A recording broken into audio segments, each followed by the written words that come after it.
Hoy día estamos en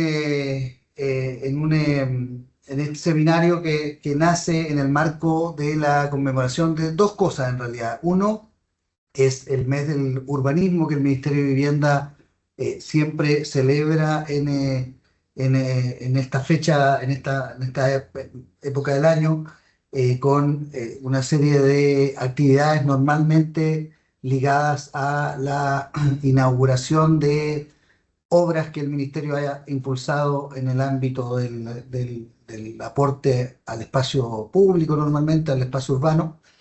Pero también estamos en el marco de la celebración de los 60 años del Ministerio de Vivienda y Urbanismo. Y a los a las seremías nos pidieron poder generar algunas actividades que pudieran prestarse para el diálogo. Conversando con el equipo, nos pareció interesante en la región que tenemos, principalmente en la ciudad que habitamos, algunos que es Iquique, eh, poder hacer un vínculo entre la historia del Ministerio de Vivienda y la generación de esta ciudad que conocemos, que ahí el profesor Valenzuela lo expondrá probablemente con mucha más claridad, pero nosotros vivimos principalmente en una ciudad más bien moderna, ¿no es cierto? Una ciudad que nace en ese sentido también al alero del Estado. No vivimos en una ciudad que haya tenido una generación originalmente o fuertemente muy espontánea. Sabemos que sí la tuvo en alguna primera parte de su creación, pero principalmente nosotros vivimos en una ciudad, la ciudad que hoy día conocemos, muy ligada a lo que ha hecho el Estado a través de sus políticas de construcción de vivienda y de construcción de ciudad. Por lo tanto, nos pareció muy interesante dentro de las actividades que planteamos al ministerio, plantear este seminario y ahí volver a agradecerle al profesor Valenzuela, a Víctor, por su disposición a colaborarnos, porque además, no sé si voy a hacer spoiler, Víctor, pero además él también, desde su labor académica, ha estado aportando en los últimos semestres con trabajos relacionados precisamente con lo que estamos impulsando ahora en el Ministerio respecto de lineamientos para construir mejores barrios, mejor ciudad, etcétera, etcétera. Así que eso, yo quería dar solo un saludo, contextualizar un poco la exposición y estoy probablemente tan ansioso como todos los que están presentes y conectados de escuchar la ponencia del profesor Valenzuela.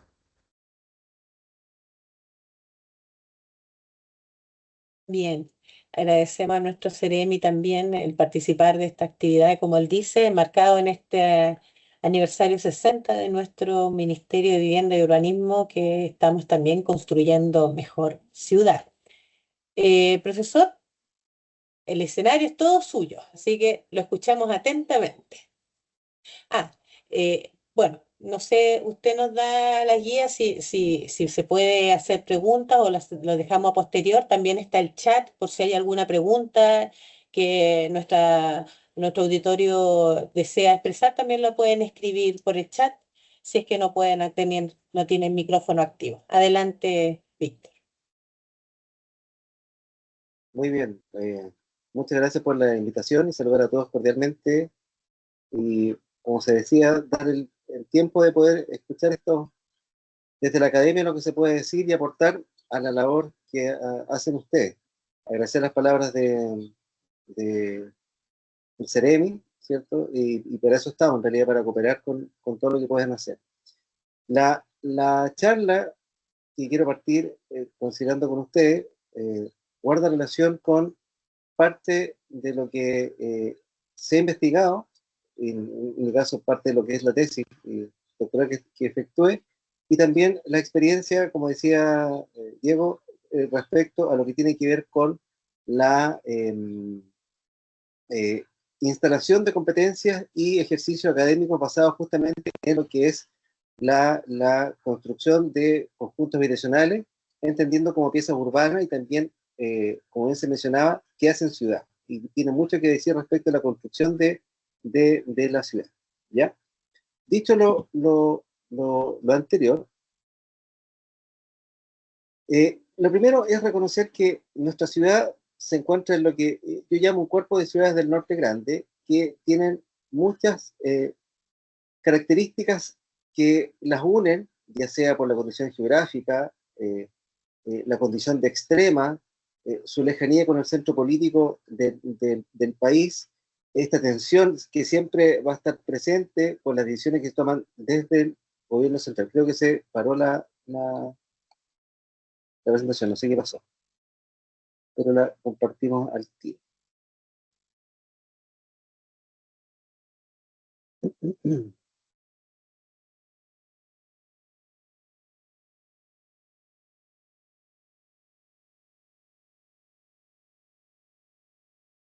No sé qué pasó con la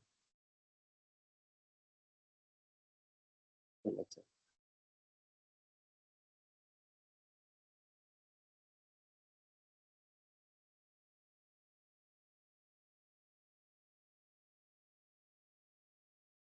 ¿Qué habrá pasado? ¿No puede compartir?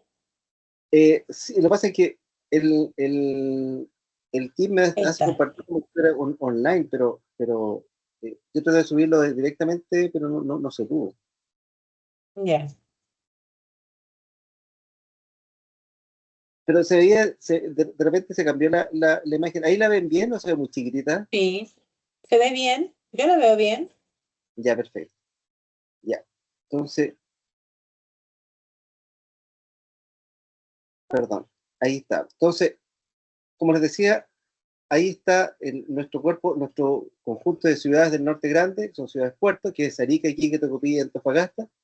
Y como decía, van a compartir características muy comunes y que son propias de estas ciudades del norte. Esto también se va manifestando en quizás el periodo que se estudia, que es del año 29 al año 76, y como les mencionaba, van a compartir condiciones comunes, especialmente con hitos que van a ser de bastante interés. Parte de este año 29 con la visita de dos urbanistas importantes, Brunner, ¿cierto? Y Muñoz Maluchka, ¿cierto? Vienen al Norte Grande a examinar y a analizar todas estas ciudades del Norte Grande, generan algunos planes para la conformación de ciudades, especialmente lo que es el caso de Tocopilla, los edificios colectivos, empieza la Junta de Adelanto, la gran construcción de grandes conjuntos institucionales, la aprobación de planes reguladores. Entonces, tienen todo un contexto histórico que las une, digamos, en pro de mejorar la calidad de vida urbana, pero especialmente en el énfasis de lo que es el ámbito habitacional. No, sin embargo, también se manifiestan con obras de gran envergadura que van a impactar el ámbito de la salud, ¿cierto? Con hospitales que van a pasar la escala de las ciudades, el sistema educativo, el sistema de ocio o de turismo, o también, como decía, grandes conjuntos habitacionales que van a estar insertos en estas ciudades del norte grande. Y si uno hace un barrido, ¿cierto?, con cada una de estas ciudades, vamos a dar cuenta que hay una serie de conjuntos, microconjuntos, grandes conjuntos que van dando cuerpo a la ciudad que se está construyendo. De manera tal que la charla de esta parte tiende por objetivo centrarnos principalmente en la ciudad de Iquique, ver cómo desde acá Iquique también existieron y existen actualmente conjuntos habitacionales que forman parte, digamos, de la historiografía nacional y también son referentes para la enseñanza de arquitectura, como elementos patrimoniales, dándonos cuenta por la importancia de su gestación y el periodo histórico en que se desarrolla. Y esto va a estar acompañado, obviamente, de fuentes bibliográficas, estudios perimétricos o antecedentes que van a darnos cuenta de que existe un cuerpo de obras en la ciudad que son referentes de lo que se hacía en torno a la vivienda y el Estado, cómo influía en ellas y su relación con lo que tiene que ver con la ciudad. El primer caso guarda relación con la Caja del Seguro Obrero Social. Esta institución, a cargo de Luciano Kulczewski, tuvo una importante labor en el Norte Grande. Y aquí me quiero detener en justamente la gestación que hay detrás para poder generar esta obra de arquitectura que vamos dándonos cuenta que son los edificios colectivos de la Caja del Seguro. En el periodo de un año, Luciano Kulczewski realiza 3 viajes al norte grande para visitar las ciudades puertos del norte, y en ellas se localizan los terrenos aptos para la construcción de estos bloques, pero también implica una condición política, es decir, había un proyecto político detrás para insertar este tipo de viviendas para obreros en estas zonas extremas del país. Y esto se manifiesta en toda la logística que tuvieron que enfrentar para poder llevarla a cabo. Tengamos presente que en aquel periodo los viajes en bus o un avión no eran tan frecuentes, sino que lo que se hacía era en barco, ¿cierto? Entonces, el tiempo que tomaba, la logística de hacer coincidir tanto los transatlánticos italianos que venían al norte grande o los vapores chilenos, ¿cierto? Entonces había toda una conjunción de actividades para poder hacer. Y entonces encontramos al primer grupo que va a ser el edificio colectivo del Seguro Obrero. Estos edificios aparecen en la disciplina, en las fuentes disciplinares a partir del año 40, cuando la revista Urbanismo y Arquitectura número 7 los presenta, ¿cierto? Y presenta su planta de arquitectura y lo que iba a ser la configuración en la ciudad de Antofagasta. Posteriormente, la revista de Arquitectura y Construcción número 8 del E47 ya los identifica ya construidos y expone los casos de Iquique, de Antofagasta, y también una variación que tuvieron estos edificios en Valparaíso. Estos edificios, este tipo de variables arquitectónicas, se conjugaban en torno a la conformación de conjuntos basados en 3 bloques como máximo, conformando un espacio central que podía ser destinado para áreas verdes, o como señalaba la revista, destinado para una piscina semiolímpica que se quería construir, como fue en el caso de Tocopilla, que incluso llegaron los planos para poder construir esta piscina, y de hecho se pensaba que los balcones corridos iban a ser parte de las galerías, ¿cierto?, para ver los campeonatos que iban a hacer los estudiantes, pero especialmente lo que se buscaba era conformar un nuevo núcleo urbano, una nueva vecindad, un espacio público que pudiera atender las necesidades de la población que iba a estar radicándose en estos edificios. También fue muy importante la imagen que consolidaron estos edificios, ya sea desde una componente social, lo que irradiaba bienestar, seguridad, higiene. El programa arquitectónico que estaban ellos sustentados eran una serie de programas que estaban para la comunidad, desde restaurante, biblioteca, un lugar para cocinar, para que los niños aprendan talleres, es decir, la máquina al habitar se hacía evidente en todo esto. Y además, como decíamos, en aquel periodo que estaba el gobierno radical, la importancia era el hombre. Entonces estaba todo el sistema de lo que se llamaba la defensa de la raza, entonces aprovechar las horas libres del hombre para que sean productivas. Y obviamente la arquitectura tenía que responder a este tipo de variables. Entre paréntesis, este edificio o este conjunto de edificios son una de las obras quizás más estudiadas, divulgadas, expuestas actualmente, al hacer un barrido de todas las publicaciones disciplinares que aparecen o se mencionan en los colectivos obreros como parte de un paradigma de vivienda o de solución habitacional para los obreros. Otra publicación que nos aborda lo que sucede en Iquique fue el Plan Habitacional de la Corvi del año 63 y la revista AUCA del año 66. En la revista o Plan Habitacional de la Corvi, ahí se exponen 2 casos que quiero destacar. Primero, se menciona la remodelación de la costanera, que iba a ser la segunda propuesta para la remodelación del Morro, y lo que va a ser la población en Park, que está ubicada aquí en calle Aníbal Pinto, entre O'Higgins y Seje. Y en la revista AUCA se expone la última, digamos, propuesta, la tercera propuesta, que va a ser de la remodelación El Morro. Tal como les mencionaba, cuando uno hace un barrido histórico de este conjunto habitacional, se da cuenta que fue un proceso, ¿cierto?, de exploraciones formales para poder llegar a la solución final, que va a ser la que se construye en el año 66, ¿cierto?, de los arquitectos Roland Baca y Orlando Sepúlveda. Parte con una propuesta bien incipiente en el año 63, que se expone en una ferretería acá en la ciudad de Iquique, se expone la maqueta, que contaba con 18 edificios de baja altura. Como les decía, la segunda propuesta que se hace en lo que es el Plan Habitacional de la Corvi, ahí plantea una serie de edificios de gran dimensión o superbloque, ¿cierto? Rematando con una torre de 12 pisos en la península de la remodelación.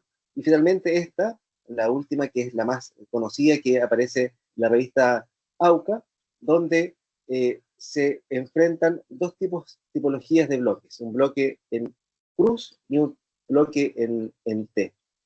Y la combinación de estas figuras geométricas, o de estos bloques, tiene por finalidad ir construyendo superbloques que fueron dejando espacios interiores, los que a su vez iban acompañados por una unidad aislada que iba a ser el bloque tipo cruz. La disposición de esta tipología de bloques permite la conformación de una serie de superbloques que son distintos entre sí, tanto en ubicación, en forma, en longitud y distribución probablemente tal. Entonces, la idea es que este bloque T fuera rotado en las direcciones cardinales, ya sea norte, sur, este, oeste, y esto iba conformando lo que se iba generando como grandes bloques, digamos, unidos entre sí. Una composición característica fue el hecho de aprovechar los elementos formales de composición, como los closets, cajas de escala, balcones, como elementos que van a constituir lugares de sombra y volumetría, que obviamente, según en palabras de los autores, debía conjugarse para indicar dónde estábamos, es decir, una transición entre lo que va a ser la ciudad y el mar, entendiendo el color que iba a tener estos edificios, que iba a ser un color blanco, y el contraste que se va a generar entonces como estas unidades. Pero también la idea era conformar un nuevo tejido urbano en donde el automóvil sale del conjunto habitacional, que esa es la idea principal, es decir, que tuviera una circulación perimetral, equipamiento y una serie de microcirculaciones interiores que dieran cuenta de una microciudad, por decirlo así. Y esto está totalmente de acuerdo con la condición teórica de las unidades vecinales, donde justamente establecía eso, donde el peatón tuviera la prioridad y en donde no se avanzara más de 800 metros y tuviera los servicios destinados para lo que es, obviamente, los servicios básicos como una plaza, una escuela o un equipamiento urbano. Y hay alguna imagen, es cierto, de su construcción donde dan cuenta de esta nueva forma de hacer ciudad y nueva forma de hacer tejido urbano, es decir, entender que no solamente eran edificios puestos en un determinado lote, sino también era cómo la ciudad avanzaba hacia el borde marítimo y conformaba una nueva forma de hacer tejido urbano. También es importante señalar que la remodelación del Morro no fue solamente como un proyecto habitacional, sino también fue parte de un proyecto urbano mayor. De hecho, cuando se establece el plan para la remodelación de la Costanera, se establece como un elemento ancla o un elemento de tensión entre las dos penínsulas que iba a tener la ciudad y que iba a estar acompañada de una serie de, digamos, equipamientos como iba a ser el casino, la hostería Cabancha, y el cine délfico, el Parque Balmaceda, es decir, era una condición de construir ciudad en base a proyectos emblemáticos. También el boletín de la Corby nos mostró lo que iba a ser el conjunto en parte. Este es uno de los conjuntos quizás de gran importancia en la ciudad porque reconoce la condición de conformar un centro, un núcleo al interior de la manzana urbana. Cuando se construye, ¿cierto?, en base a lo que es la EMPAR y también con ayuda de la Corby, se buscaba justamente hacer una combinación de dos tipologías, bloques dúplex y viviendas pareadas, ¿cierto?, que obviamente reflejaran esta condición. Y lo importante era introducir a la comunidad a un nuevo espacio urbano, un espacio barrial interior.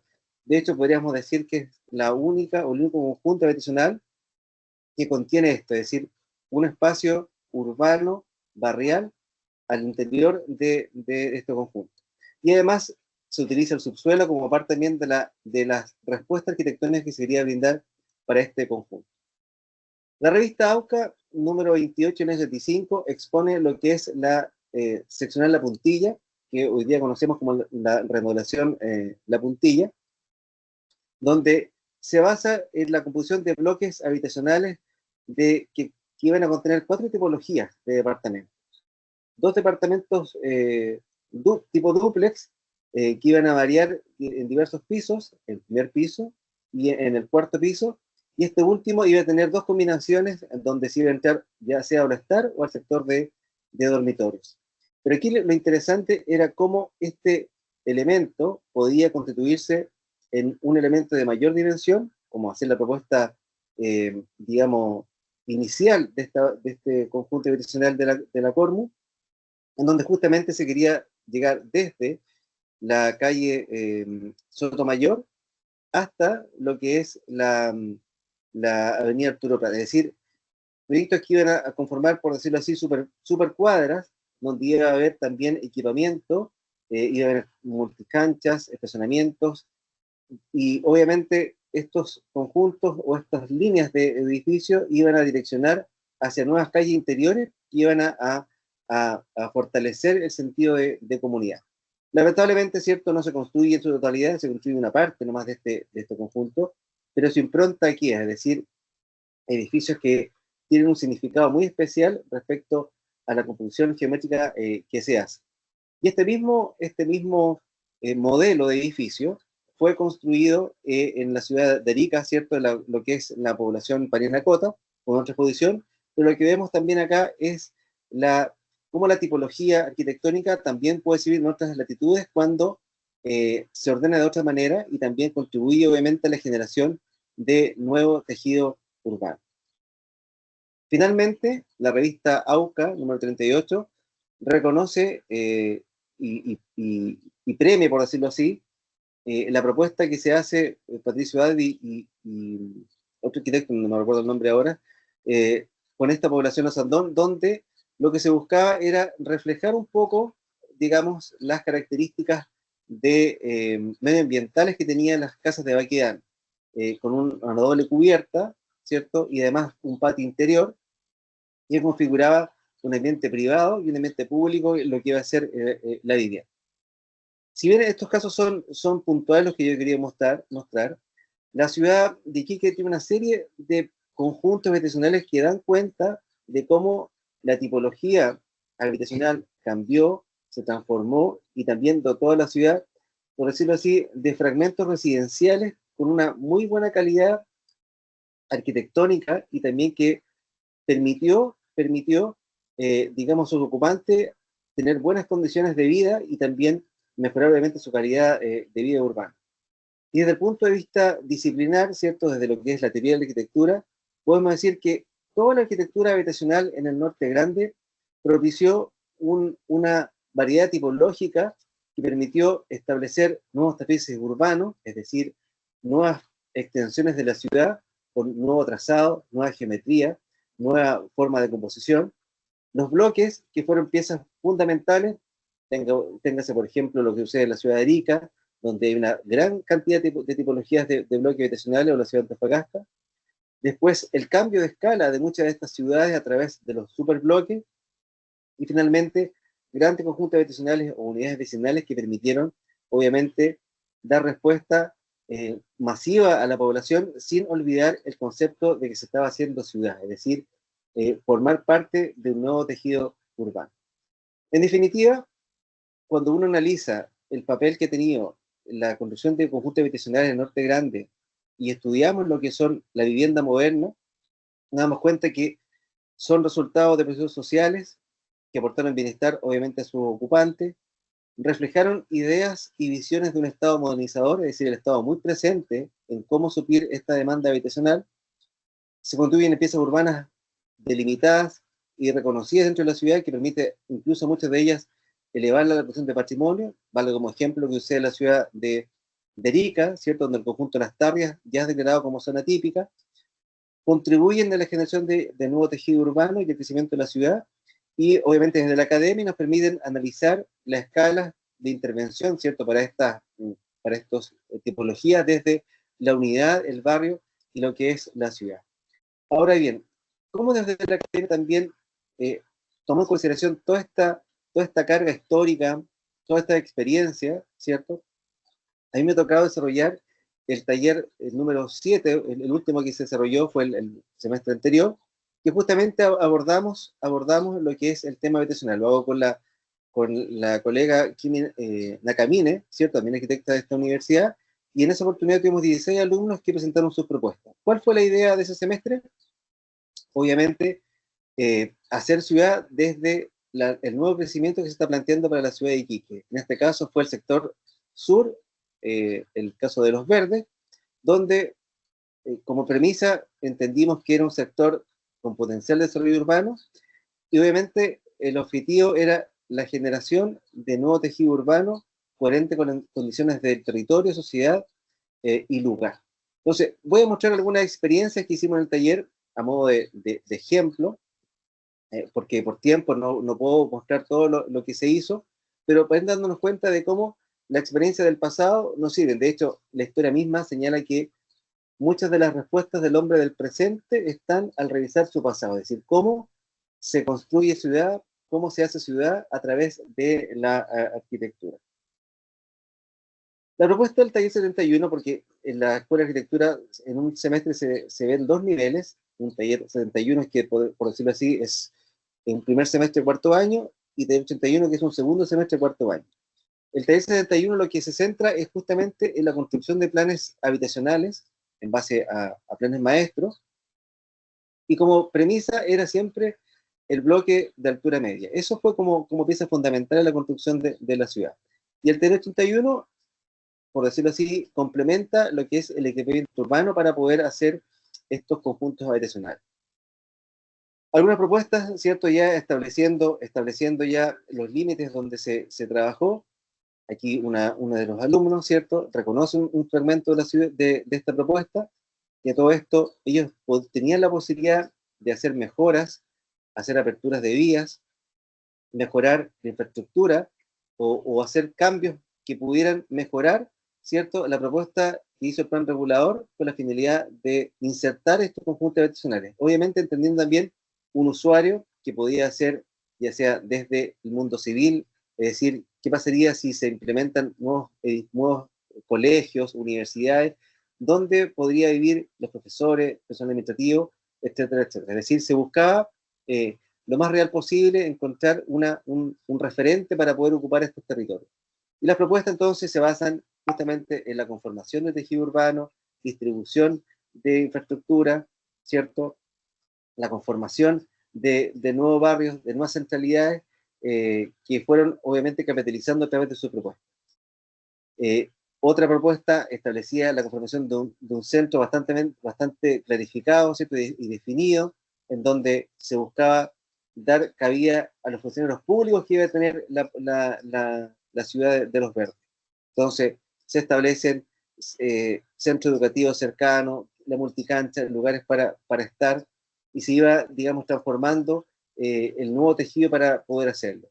O también se iban incorporando nuevas tipologías dentro de la misma unidad, ya sea, no tenía por qué ser solamente como una torta, por decirlo así, sino también viviendas tipo dúplex, nuevos espacios intermedios, no, tipologías para 2 dormitorios, 3 dormitorios, es decir, que el alumno se pudiera problematizar respecto a las demandas habitacionales que se requiere para este sector. O sencillamente incorporar nuevas actividades, ¿cierto? En este caso, ver cómo también desde la agricultura urbana pudiera ser un motor para propiciar conjuntos habitacionales que pudieran cohesionar aún más a sus ocupantes y permitir, digamos, tener actividades, digamos, complementarias a lo que simplemente ocupa, digamos, un conjunto habitacional, es decir, establecer nuevos lineamientos respecto a cómo debe entenderse estos conjuntos habitacionales, es decir, no solamente el edificio, sino también entender que se está haciendo ciudad, una comunidad que tiene que estar inserta en un entorno que obviamente propicie la vida, ¿cierto? El bienestar y la salud. Y finalmente, quizá aquí una muestra fotográfica de la entrega finales de estos estudiantes de cuarto año, donde se mostraron, digamos, las propuestas ante una comisión respecto a cómo se estaba trabajando esta condición de conjuntos habitacionales aquí desde el norte GA. Eso, muchas gracias. Cualquier duda, a su disposición y consulta. Muchas gracias, excelente exposición. Bueno, resumida porque sabíamos que el tiempo es acotado. Ahora se abre el tiempo de la conversación, de las preguntas o también expresar opiniones. Adelante, por favor, pueden pedir la palabra. Está el chat también para ingresar su consulta.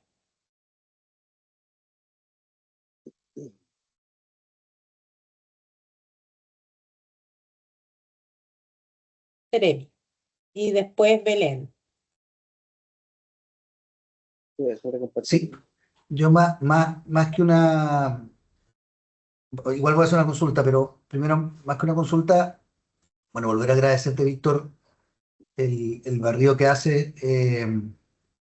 Yo había escuchado antes exposiciones de tu trabajo, de tu investigación, pero siempre es bien interesante aterrizar a la realidad local, la realidad que uno conoce por haberla vivido, en mi caso, desde niño, e irle sumando esta serie de conocimientos que además nos ubican, ¿no es cierto?, en un contexto, ciertas épocas de Chile, ayudan a entender cosas que a uno le preguntan muchas veces, como por ejemplo, no sé, la gente se pregunta cómo fue que en Iquique aparecieron estas poblaciones como la remodelación del Morro, con esa calidad que tienen, con esos tamaños de departamentos, no sé, toda la expansión sur, que hoy día no lo tocaste con tanta fuerza, pero el sector de Playa Brava, lo que se le llama el área de las cooperativas y todo eso.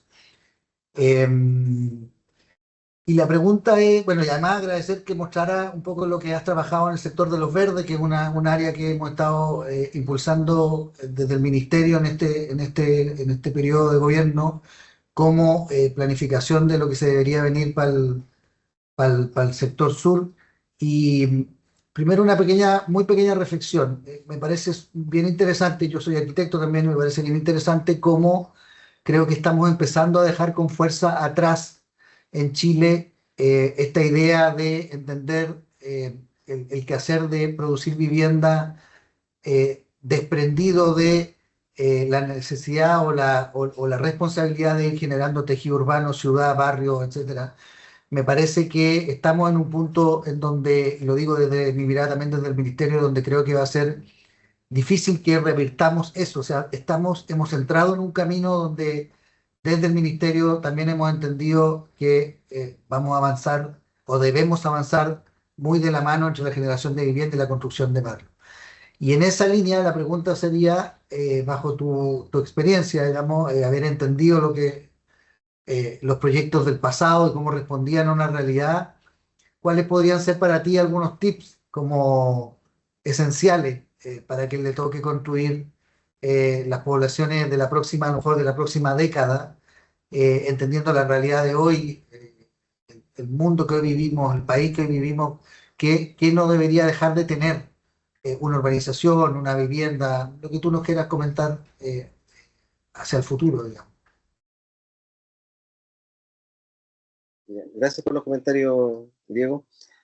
Sí, mira, cuando uno analiza la historia de los grandes conjuntos habitacionales, hay una cosa que siento que se ha perdido, es el tema de incorporar equipamiento a la par con estos conjuntos. Es decir, no basta solamente con una sede social que cumpla ciertos estándares de metros cuadrados, sino que tenga justamente equipamiento de calidad, es decir, un centro comercial, una escuela o algo que contribuya a eso.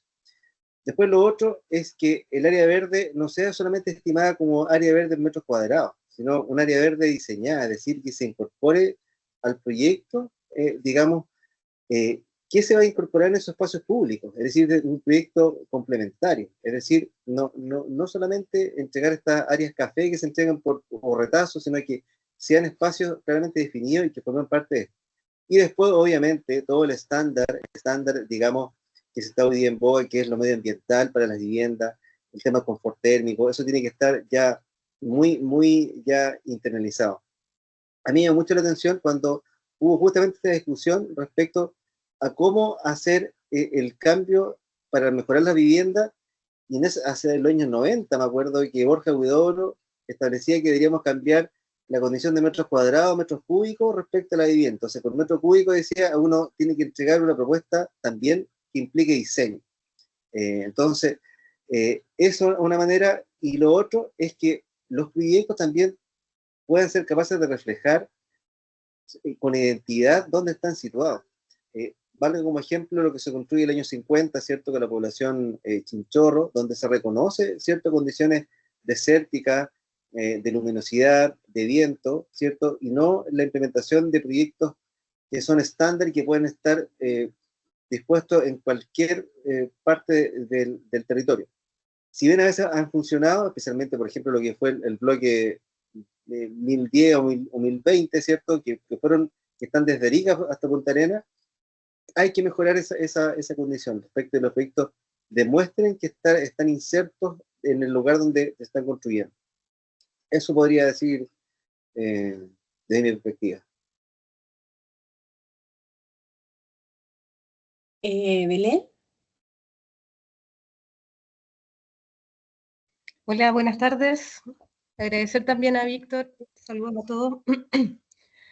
Sí, mira, quería plantear una consulta, también como en la misma línea.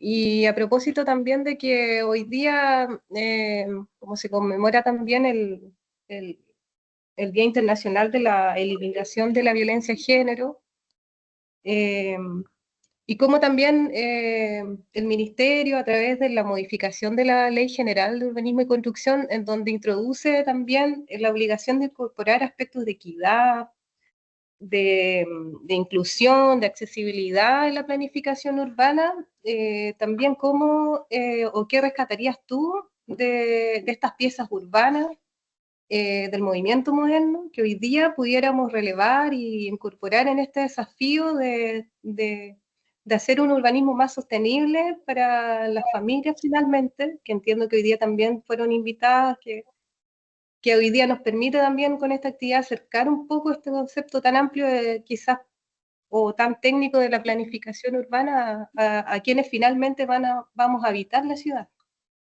Entonces, desde esa perspectiva de género, ¿tú qué rescatarías de esas piezas urbanas del movimiento moderno que hoy día podríamos implementar en el desafío de la extensión sur de la comuna de Iquique? Ya. En la pregunta, gracias, Belén, es muy buena porque te voy a ser honesto, a mí igual me costó entender esta nueva perspectiva, ¿cierto? Que se está enfocando en las ciudades, ¿cierto? Con el tema de perspectiva de género, equidad. Y tuve la oportunidad de asistir a una charla donde yo creo que ahí ya entendí un poco mejor y de una autora muy importante que es Zaida Muchi, y ella explicó muy bien este tema de cómo las ciudades tienen que, digamos, cambiar esos paradigmas actuales, ¿cierto? Para transformarlos de otra manera, es decir, que involucre a todos.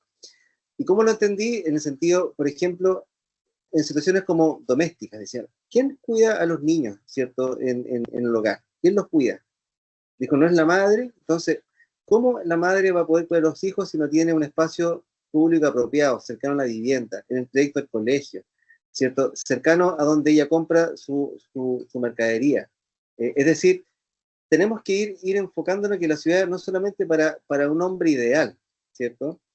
Sino también, por ejemplo, como decía Pablo Lar, una ciudad 880, es decir, que un niño de 8 años y una persona de 80 años se sienta seguro también en su ciudad. Un adulto mayor que pueda disfrutar de una ciudad con las tareas que estén adecuadas. Es decir, todos esos pequeños detalles empiezan a ser una ciudad de calidad y una equidad, por decirlo así, que se está manifestando. Lo otro, ya a nivel macro, guarda relación con la calidad del equipamiento que está concentrado en la ciudad. De ahí, por ejemplo, hace años Poduje hablaba de las zonas de equidad urbana, es decir, que en zonas que están aisladas del centro de la ciudad, también construir equipamiento de buena calidad que permita a esas familias, a esas personas, sentirse también que son parte de un sistema mayor que es la ciudad y que tiene infraestructura de gran impacto, por decirlo así. Pero especialmente entender que la ciudad, digo, no es solamente del hombre perfecto, del hombre modelo, entre comillas, que se estableció en la teoría, sino es múltiple en ese aspecto. Ahora bien, desde el movimiento moderno yo creo que hubieron ciertas experiencias que sí lo consideraron, ¿cierto? El tema, cuando uno revisa todo el plan maestro que se establece en Brasilia, de las superbloques, supercuadras, ¿cierto? Se establecían que la mamá fuera capaz de ver al niño desde su vivienda, ver que estaba jugando el niño, de ser un control, por una parte. pensemos en los colectivos obreros, no se utilizó la escalera como elemento de circulación, sino una rampa que hasta el día de hoy funciona, ¿cierto? Pensaban que todos pueden subir hasta el sexto piso, ¿cierto? Sin dificultad. Entonces, son pequeños detalles que pudieran acompañar, obviamente, al diseño arquitectónico y romper este estereotipo de lo clásico o que esté primado por un tema de costos, ¿cierto? Es decir, cómo con los mismos, y aquí está el desafío, ¿cierto? De parte de la técnica y de la experiencia profesional, ¿cierto? Con los costos que se tiene, incorporar nuevos elementos que permitan justamente demostrar equidad, ¿cierto? Mostrar igualdad, ¿cierto? Para los usuarios.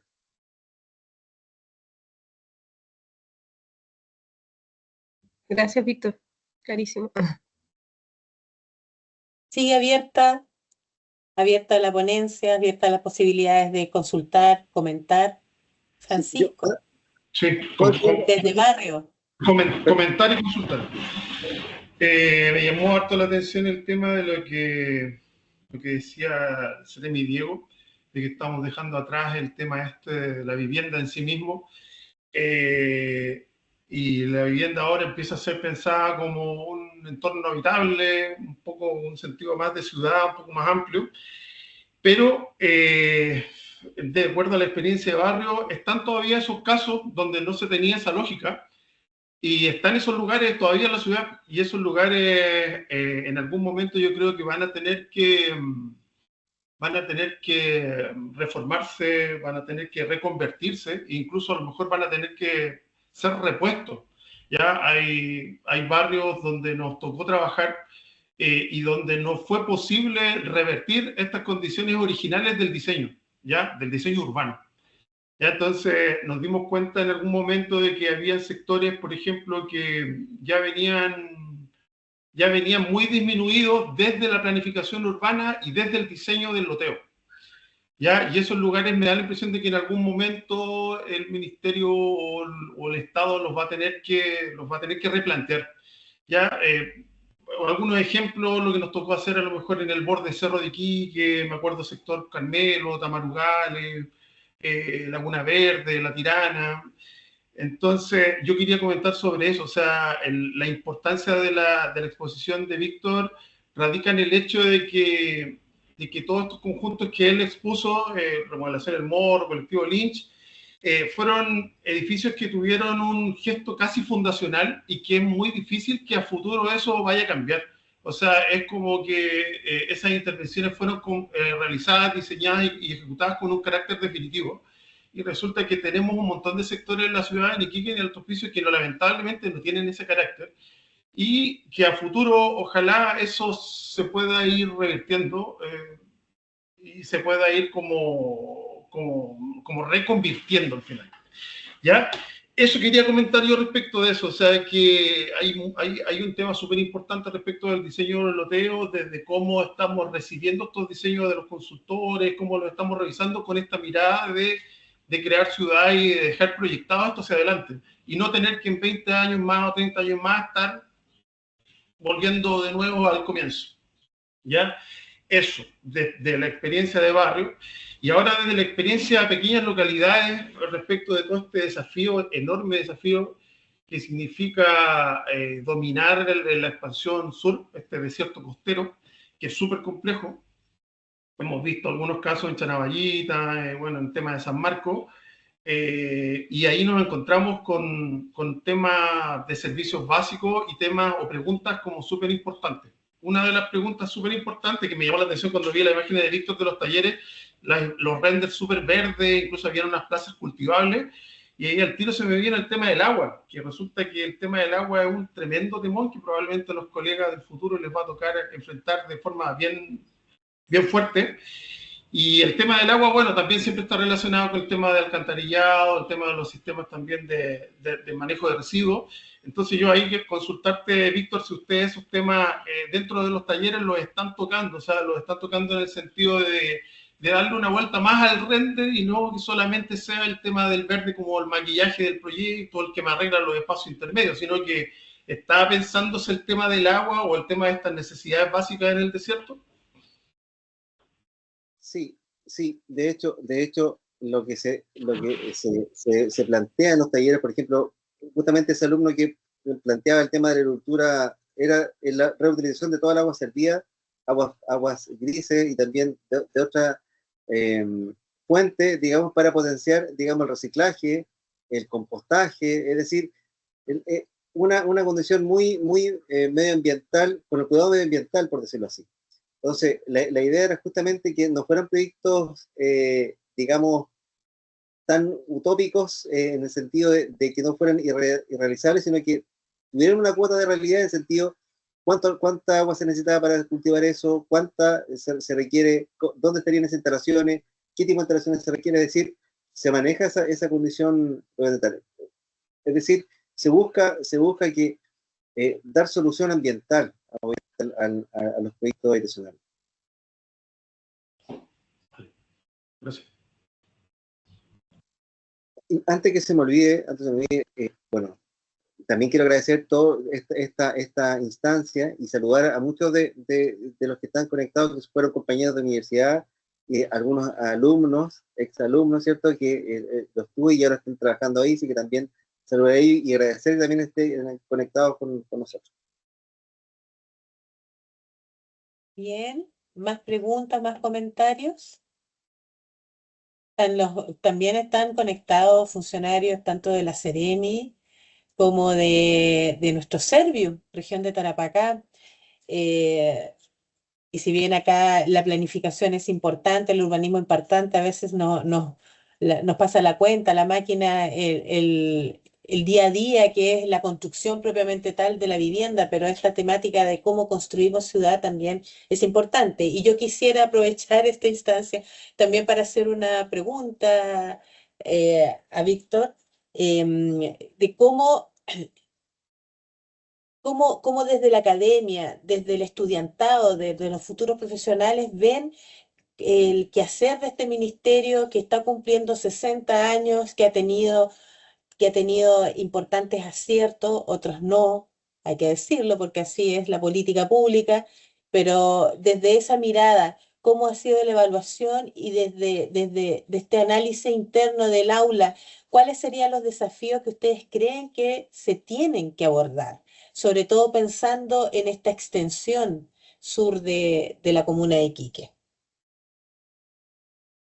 Bueno, desde el punto de vista histórico, en las asignaturas que yo imparto, se hace siempre un barrido histórico de cómo se conforman estas instituciones relacionadas con el tema de la vivienda. Entonces, entender que el ministerio viene de la fusión de varias instituciones, como fue la Cordi, la Cormu, ¿cierto? La Coravit. Es decir, entender que hay un proceso histórico donde se conforma este conjunto. Quizá cuando uno hace clase y conversa, y los alumnos también se empiezan a dar cuenta que quizá se hace mucho énfasis en el tema de la vivienda, y la otra parte que es el urbanismo, como que se echa de menos desde el ministerio, es decir, que tuviera más acción. De hecho, si uno entiende lo que era la de mejoramiento urbano, es decir, uno entendía que se está interviniendo la ciudad en tal aspecto. Y eso quizá como se ha retrotraído desde la instancia, digamos, gubernamental, y no se ha manifestado que este es el ministerio que tiene que ver con la planificación quizás de la ciudad que se espera hacer. Y además que se hacen muy buenos estudios, ¿cierto? Hay unidades muy importantes del ministerio, ¿cierto? Pero y de hecho se valora que hay mucha publicación. Nosotros últimamente el último trabajo que hicimos en el curso de urbanismo fue trabajar y analizar otros planes reguladores con ciudades intermedias, ¿cierto? Y la página de Observatorio Urbano, ¿cierto?, que tiene el ministerio, permite tener mucha información a la mano para este tipo de trabajo, y eso se agradece y se valora. Ahora, respecto a la extensión sur, yo creo que hay mucho trabajo por hacer todavía, porque, como decía Francisco, faltan los elementos para poder, digamos, justamente fundar esos lugares. ¿Qué es lo que se va a construir ahí? Que va a fundar estos lugares, que va a hacer que se proyecte la forma de hacer ese nuevo tejido urbano que se va a construir, ¿ya? Y evitar quizá lo que se pasó en Alto Hospicio, que es solamente la visión de grandes paños urbanizados, ¿cierto? Pero que no tuvieron una lógica para poder entender una totalidad de ciudad. Entonces quizás por ahí está como el desafío que se busca desde la academia poder trabajar, es decir, siempre entender que tiene que haber un todo, ¿cierto? Una idea fuerza que permita, digamos, traspasar en el tiempo un proyecto. Gracias. ¿Alguien levantó la mano recién? Sí, yo. Ah, ¿Qué Patricia. tal? La consulta es, el otro día justamente estaba hablando con unos colegas que no necesariamente son arquitectos, y nos acordamos que la ciudad, por muchos años, Iquique se caracterizó por ser una ciudad plana. Y yo llegué a fines de como era ya, a fines de 1997 a la ciudad, y lo que más me llamaba la atención es de que de repente esa ciudad plana se convirtió en muchos edificios, pero siempre como potenciando más que nada el borde costero.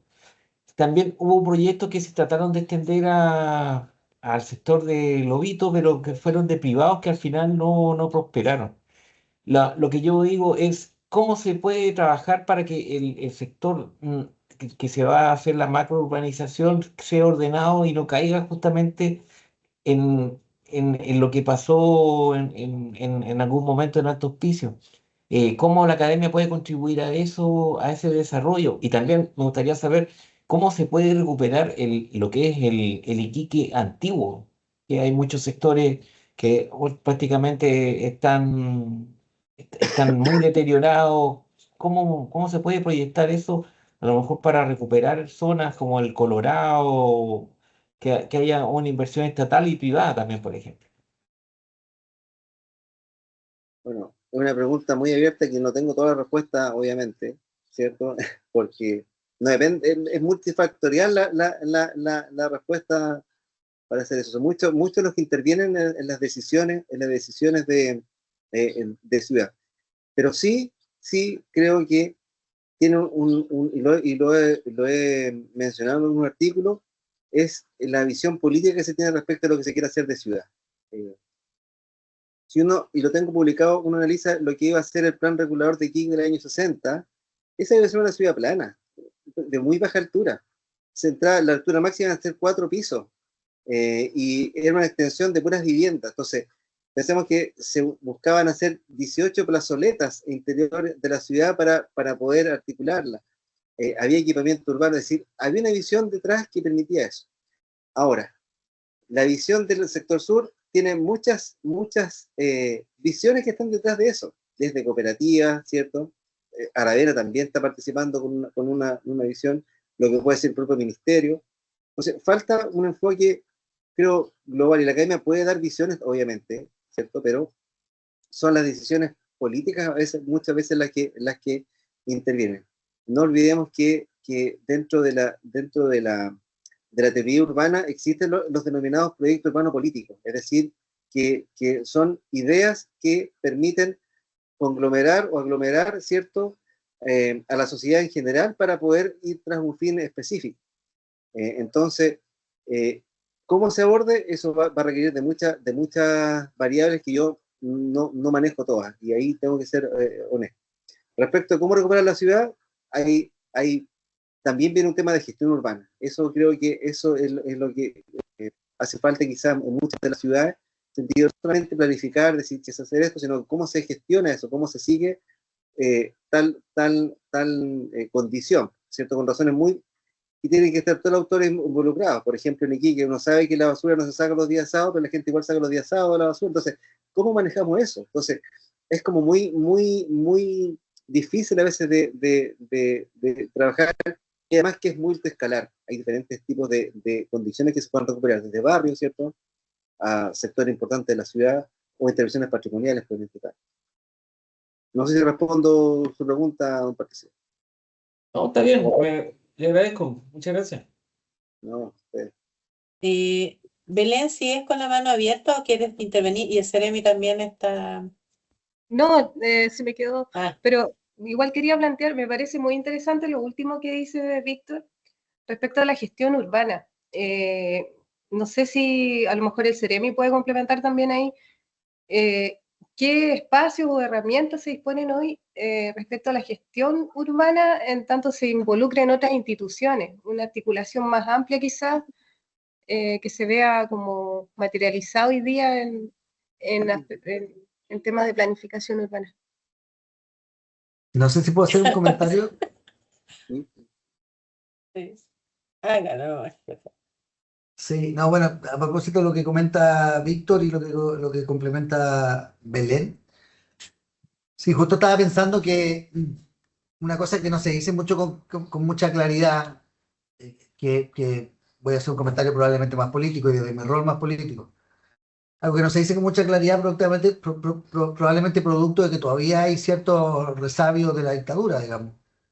Pero es que las herramientas que contaba el Estado cuando se construyeron la remodelación del Morro, la Puntilla, versus las herramientas que tiene el Estado hoy día, tienen de por medio una dictadura, digamos, que dejó instalado además una constitución distinta y por ende un ordenamiento jurídico, político, totalmente distinto, ¿no? O sea, cuando Víctor mostraba la remodelación, la puntilla o el plan de la puntilla y hablaba de la Corby, a mí que me ha tocado, por suerte, conversar varias veces con Miguel Launer, que fue el último eh, director ejecutivo de la Cormu, perdón, no de la Cormu, de la Cormu.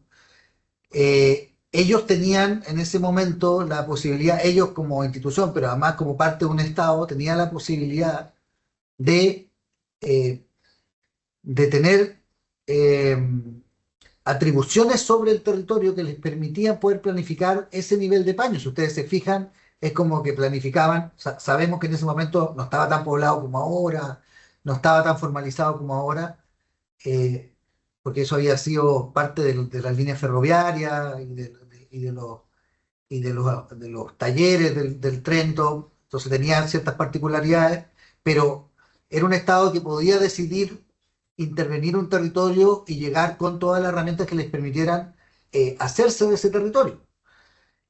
Hoy día nosotros no tenemos todas esas herramientas. Hoy día la figura de la propiedad privada, que está sí consagrado en la Constitución, para que se hagan una idea, en la Constitución sí se hace mención a la propiedad privada y no se hace mención, por ejemplo, a la vivienda o a la ciudad o al territorio en la actual Constitución.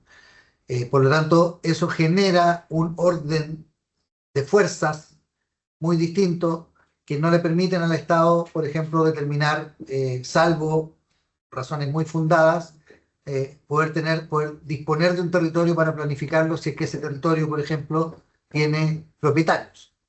Eh, Eso como primera cosa, pero tal vez desde ese punto de partida y entendiendo que son realidades muy distintas, sí comentar eh, que creo que hay algunas directrices que han estado cambiando en el marco del plan de emergencia habitacional respecto de que el Estado vuelva a tener algunas atribuciones que había perdido, dentro de ellas la posibilidad de planificar y de ejecutar directamente desde el mismo Estado. Los que manejan el sistema que nosotros nos toca manejar, veo aquí funcionarios, exfuncionarios también, sabemos que el ministerio se fue convirtiendo, y esto tampoco es solo culpa de la dictadura, también hay que ser claro que aquí hubo en la década del 90 directrices que cambiaron en el ministerio y se fue convirtiendo en un ministerio que solo, de cierta manera, administraba los recursos que los privados necesitaban para proponer proyectos que iban construyendo ciudad. Y eso fue generando una mutación además en la estructura interna del ministerio. Hoy día, y por eso que le decía a Víctor en la introducción o en mi primera intervención, le contaba que hoy día yo creo que hemos dado o hemos empezado a dar vuelta a eso. Se ha entendido dentro del marco del plan de emergencia habitacional que nace de una crisis principalmente en la generación de vivienda, pero también de generación de barrios y ciudades, se ha ido entendiendo que el ministerio no puede seguir siendo un espectador que espera cómo vengan los proyectos desde afuera para financiarlos, pero que no tenga ninguna injerencia sobre esos proyectos. La extensión sur de Iquique, el sector de los verdes, donde Víctor mostró también lo que están haciendo con el taller de la Escuela de Arquitectura, está hoy día funcionando, o sea, hoy día se está proponiendo desde una lógica donde el Estado es quien decide dónde se planifica y por ende dónde se invierte a través de las figuras de los PUH, programas urbanos habitacionales, que han sido un poco los PUH existían, pero en este gobierno le hemos querido dar un lugar especial, digamos, al punto de decir al menos que vamos a llegar a un momento donde el Estado no va a invertir si es que no hay una planificación detrás a través de un PUH. O sea, a eso es lo que queremos llegar, a que sea el Estado quien determina en qué territorios se va o no se va a construir, que era un poco lo que pasaba hasta el 70, digamos. Eh, y digo esto, insisto, en mi rol más político, porque esas directrices que ha costado mucho cambiarlas, hoy día entran en juego con la decisión, por ejemplo, de quiénes van a seguir gobernando este país. Hoy día estamos a puerta de una elección que decide muchas cosas, cuál es la mirada respecto de lo que sigue para adelante. Y además tenemos con mucha claridad candidatos que hablan de continuidad y candidatos que hablan de romperlo todo y partir de cero. Y ahí, bueno, desde el rol, pero también desde lo personal, evidentemente con mucha expectativa de ver qué es lo que va a pasar de aquí para adelante. Pero insisto, contestando un poco a lo que comentaba Víctor y a lo que decía Belén, siento que hoy día con las pocas herramientas que tiene el Estado hemos logrado eh, al menos plantear una duda válida de que pareciera, esto lo digo en tono sarcástico desde mi mirada, porque yo sí estoy convencido de esto, pero de que pareciera que el Estado estaba llamado a hacer mucho más que solo esperar los proyectos que vinieran del privado, y ha quedado demostrado con el PUH de Los Verdes, con el PUH que se está avanzando en la extensión sur de Iquique, de que son herramientas que estaban y era cosa de decidirse a ocuparlas para que un poco se fuera ordenando algo, por ejemplo, bien concreto que decía Víctor, que no lleguemos con vivienda y no lleguemos con equipamiento, es decir, que no lleguemos de nuevo con un Altos de Playa Blanca, que se suponía que venía con toda una planificación detrás, pero que luego esa planificación no, no se respetó, no se consideró con importancia.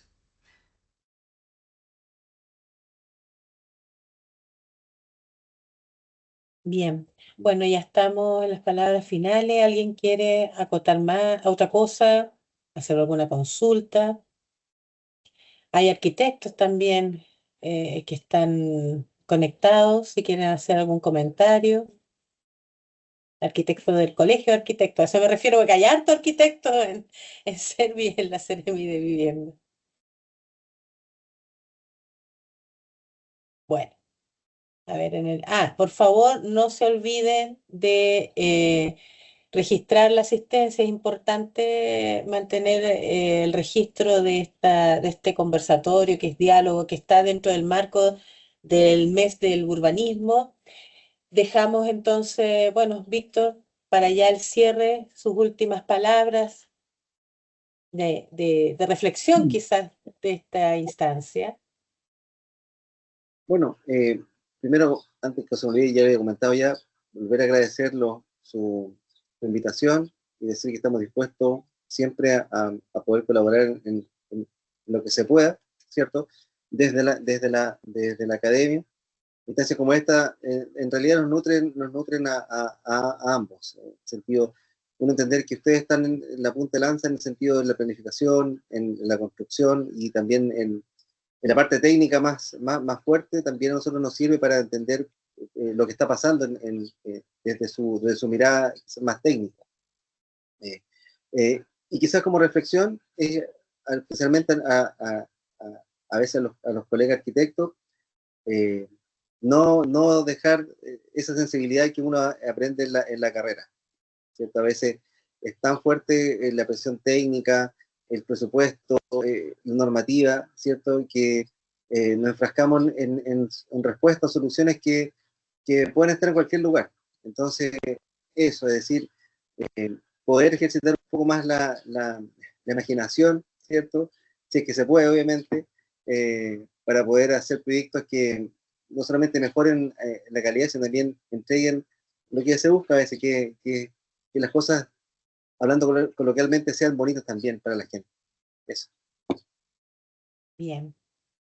Bueno, entonces de esta manera estamos ya cerrando este conversatorio, este espacio que nos hemos hecho para hablar sobre ciudad, para no olvidar el segundo apellido de nuestro ministerio, que es Vivienda y Urbanismo. Y bueno, solo agradecer a todos y a todas quienes se conectaron en esta instancia, también a todos los profesionales, invitados externos. Y bueno, será hasta una próxima oportunidad. Muchas gracias.